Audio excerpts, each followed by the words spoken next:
네, 한밤중에 긴급하게 선포됐던 윤석열 대통령의 비상계엄, 초유의 사태에 외신들도 실시간으로 상황을 보도했습니다. 한국은 민주주의가 가장 발달한 나라 중에 하나였다면서 충격을 주었다고도 표현했습니다. 취재기자 연결해 보겠습니다. 백민경 기자, 계엄령 소식 외신들은 어떻게 다뤘습니까? 네, 지난밤부터 주요 외신들의 동향을 살펴보고 있는데요. 워싱턴 포스트, 뉴욕타임스 등 미국 매체뿐 아니라 중동 매체, 인도 매체까지 사실상 전 세계 외신이 윤석열 대통령의 계엄령 선포를 주요 뉴스로 보도하고 있습니다.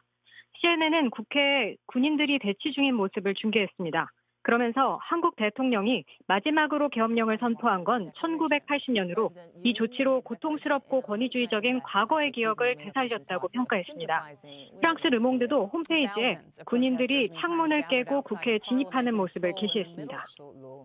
네, 외신에선 이번 계엄령의 배경으로 김건희 여사 명품백 의혹 같은 스캔들도 언급하고 있다고요. 네, 외신들은 윤 대통령의 계엄령 선포 배경에 대해 각자 분석을 내놓고 있는데 영부인과 관련한 각종 스캔들과 낮은 지지율에 주목했습니다.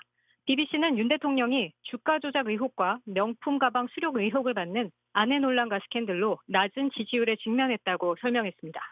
다른 분석 기사에서는 윤석열 대통령의 경솔한 행동은 독재 시절 이후 한참 발전한 현대 민주주의 국가로 자처하는 이 나라를 충격에 빠뜨렸다고 했습니다.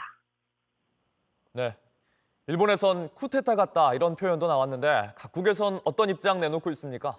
네, 일본에서도 충격을 감추지 못하고 있습니다. 일본 외무성 관계자는 교도통신에 군을 움직이는 것은 쿠데타나 다름없다고 했습니다. 긴박하게 돌아가는 상황을 지켜보며 각국은 신중한 입장을 내놓고 있는데요. 유엔은 상황을 면밀히 우려하면서 지켜보고 있다고 입장을 냈습니다.